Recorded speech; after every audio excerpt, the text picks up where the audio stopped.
यार इस वीडियो में मैं आपको एक चेकलिस्ट दूंगा, साथ में मोस्ट इंपॉर्टेंट टॉपिक्स और मोस्ट इंपॉर्टेंट डेरिवेशन जो बोर्ड के पेपर में आने के बहुत ज्यादा चांसेस हैं, वो हम डिस्कस करेंगे। अगर आपने नहीं करे अभी, ये जो छूट गया है कुछ, तो ये आप डेफिनेटली करके जाना।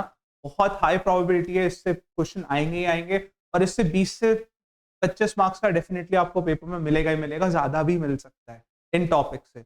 और बोर्ड का लास्ट डेट है बेटा, पैनिक नहीं करना, ये जरूर से करके जाना है और बोर्ड्स का पेपर फोड़ के आना है। बोर्ड्स का पेपर बहुत अच्छा होगा आपका। तो यार देखो, सबसे पहले मोस्ट इंपॉर्टेंट डेरिवेशन जो बोर्ड्स में आएंगे ही आएंगे, और इसमें मतलब काफी हाई चांसेस है इसमें से आपको कुछ ना कुछ मिलेगा ही मिलेगा।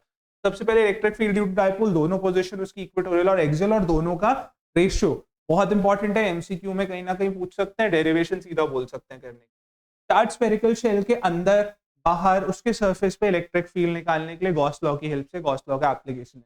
तीसरा, कैपेसिटेंस पैरेलल प्लेट कैपेसिटर का पार्शियली फिल्ड विद डाइलेक्ट्रिक। अब डाइलेक्ट्रिक दो तरीके से भरते थे अपन, एक हॉरिजॉन्टली और एक वर्टिकली। हॉरिजॉन्टली के लिए वो दो पैरेलल प्लेट या तीन भरे होंगे, तो तीन पैरेलल प्लेट कैपेसिटर एक साथ पैरेलल में कनेक्टेड है, सिंपल सम करके हम करते थे। और अगर वर्टिकली डाइलेक्ट्रिक भरा है तो आपको अच्छे से पता है डेरिवेशन क्या करना है। Formula A epsilon naught d minus t plus t by K1 वाला बोल रहा हूँ। यहाँ पे magnetic field due to circular current carrying coil, उसके सेंटर पे मैग्नेटिक फील्ड निकालने का तरीका। हाइगेन प्रिंसिपल बहुत इंपॉर्टेंट है यार।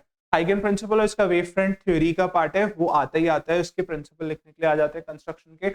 और डेरिवेशन की बात करें तो रिफ्लेक्शन रिफ्रैक्शन दोनों डिराइव करने के लिए आ जाते हैं लॉज हाइगेन प्रिंसिपल के थ्रू, जरूर से करके जाना है रिवाइज।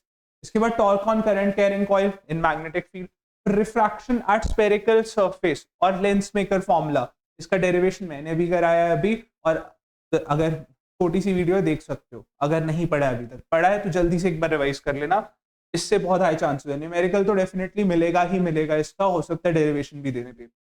फिर फ्रिंज विड्थ की derivation, Einstein photo electric effect की डेरिवेशन, आइंस्टाइन की इक्वेशन की kinetic energy equals to h nu minus work function 1। फिर इसके बाद Bohr atomic theory, hydrogen like atom से रेडियस का, वेलोसिटी का, एनर्जी का फॉर्मूला डिराइव करना आना चाहिए आपको, और 1 बाय वेवलेंथ का जो फॉर्मूला था एमिशन स्पेक्ट्रम में, वो निकालना आना चाहिए। इसके बाद मतलब डिराइव करना आना चाहिए। फिर electric field due to line charge, again Gauss law का एक एप्लीकेशन है, आपको अच्छे से आना चाहिए। सिलेंडर बना के करते थे हम, इसके बाहर एक लाइन चार्ज के। Potential due to point charge, इसका डेरिवेशन जो फॉर्मूला था v equals to q by 4 pi epsilon naught r, और साथ में पोटेंशियल और इलेक्ट्रिक फील्ड के बीच का रिलेशन डिराइव करना आना चाहिए। E equals to minus del v by del r, या minus del v by del x I cap del v by del by j cap, ये वाला डेरिवेशन बोल रहा हूँ। अब करंट एंड ड्रिफ्ट वेलोसिटी का relation I equals to NEA pd वाला derivation पक्का ये करके जाने। इन 13 डेरिवेशन में से आपको डेफिनेटली पेपर में मिलेगा मिलेगा। और पेपर में आगे ना थैंक यू करना, एक दिन पहले पेपर आपको डिकोड करके दे दिया है। अब इसके बाद देखो मोस्ट इंपॉर्टेंट टॉपिक्स, ये टॉपिक्स करके जाने हैं। अगर कुछ छूट गए अगेन रिवाइज कर लेना बेटा, ये छोड़ने नहीं है चाहे कुछ भी हो जाए। किरचॉफ लॉज, इनकी डेफिनेशन पता होनी चाहिए और अप्लाई करना आना चाहिए दोनों लॉज को।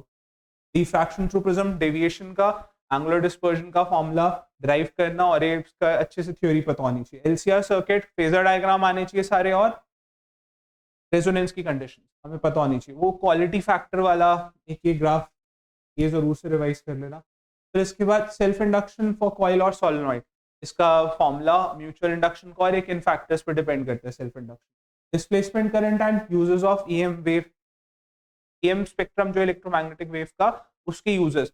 2 मार्क्स का क्वेश्चन आता ही आता है ईएम वेव से, और इसमें यूजेस से बनेगा या फिर डिस्प्लेसमेंट करंट से बनेगा। डिस्प्लेसमेंट करंट का फॉर्मूला आपको ये याद होना चाहिए, I D equals to epsilon naught del phi E by del T. इस फॉर्मूला से क्वेश्चन बन सकता है, आपसे एक सिंपल से एमसीक्यू पूछ सकते हैं, displacement current conduction current equal होता है। और ये यूजेस तो पक्का पढ़ के जाने हैं बेटा, फ्री के 2 मार्क्स से छोड़ने नहीं है। ईएम वेव से सिर्फ इतना ही आएगा, इसमें ज्यादा टाइम नहीं वेस्ट करना। फिर इसके बाद lens in contact, lens in contact में हमें क्या याद रखना है, एक लेंस, अगर 2 लेंसेज हैं तो जो पहले लेंस से इमेज बनेगी वो दूसरे लेंस के लिए ऑब्जेक्ट का काम करेगी। और कॉम्बिनेशन ऑफ लेंसेज है तो पावर का फॉर्मूला कॉम्बिनेशन का 1 bye P equivalent equals to P1 plus P2 plus P3 and so on, और magnification of combination equals to M1 into M2 into M3, जितने भी लेंसेज हैं। और 1 by F equivalent equals to 1 by F1 plus 1 by F2, ये वाला formula ये लगाना इसमें आना चाहिए, इससे डेफिनेटली आपको कुछ ना कुछ मिलेगा पेपर में। इसके बाद अगला कंपाउंड माइक्रोस्कोप का डायग्राम और इसका मैग्नीफाइंग पावर का फॉर्मूला डिराइव करना आना चाहिए, बाइंडिंग एनर्जी पर न्यूक्लियन और मास, जो हमारा मास नंबर है इसके साथ वेरिएशन, ये जो ग्राफ था इसे एक्सप्लेन करना आना चाहिए। और इससे फिजन और फ्यूजन कब होती है ये आपसे पूछ लेते हैं, इसका क्वेश्चन आता है।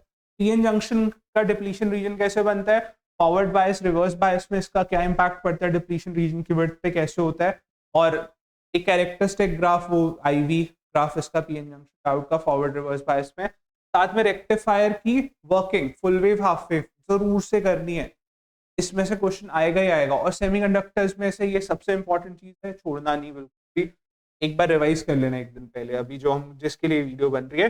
Photo electric effect, kinetic energy और फ्रीक्वेंसी का जो ग्राफ है एक बार वो ग्राफ अच्छे से पढ़ लेना, उससे रिलेटेड न्यूमेरिकल्स। और वेव थ्योरी का फेलियर, वेव थ्योरी फेल क्यों हुई थी ये जरूर से देख के जाना है, गिव रीजन टाइप में आता है। फिर इसके बाद गॉस लॉ तो हमें डेफिनेशन अच्छे से याद होनी चाहिए, उसके एप्लीकेशन पे, फिर conversion of galvanometer into voltmeter ammeter, बहुत सिंपल से दो इक्वेशन याद रखने और इसके न्यूमेरिकल्स आएंगे। अब यार चेकलिस्ट पे चलते हैं, आपके लिए चेकलिस्ट बनाएंगे, चेकलिस्ट आपको नीचे लिंक में मिल जाएगी, डाउनलोड कर लो।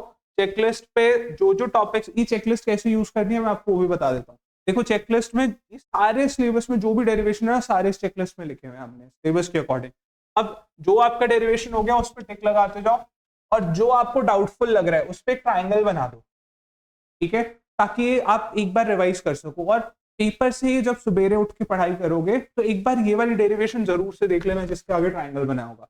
और बाई चांस जैसे for example parallel plate capacitor का फॉर्मूला याद है बट डेरिवेशन हम अभी रिवाइज करना भूल गए, इसके आगे क्रॉस बना देना। और ये चेकलिस्ट जैसे ही आप फिल करना खत्म करोगे सबसे पहले क्रॉस वाली डेरिवेशन एक बार जरूर से देखनी है, ठीक है। अगर आप इसमें से कोई डेरिवेशन है जो इंपॉर्टेंट टॉपिक में नहीं है और थक चुके हो पढ़ के, रात को देख रहे हो या पेपर से एक दिन पहले रात को पैनिक कर रहे हो, तो एक आधी चीज छोड़नी है तो वो छोड़ देना जिस पर क्रॉस लगाया। बट कोशिश करना है सारी डेरिवेशन हो जाए, फुल सिलेबस की है। और जो मोस्ट इंपॉर्टेंट हमने डिस्कस करनी है डेरिवेशन वो जरूर से करके जानी है, उसमें से पेपर में काफी अच्छे चांसेस हैं आने के सारी चीजें। फिर सारे फुल सिलेबस का ये चेकलिस्ट है, आपको मिलेगी नीचे लिंक में, डाउनलोड कर लो। और पेपर से एक दिन पहले पैनिक नहीं होना, अच्छे से मेहनत करिए, पेपर अच्छा ही होगा।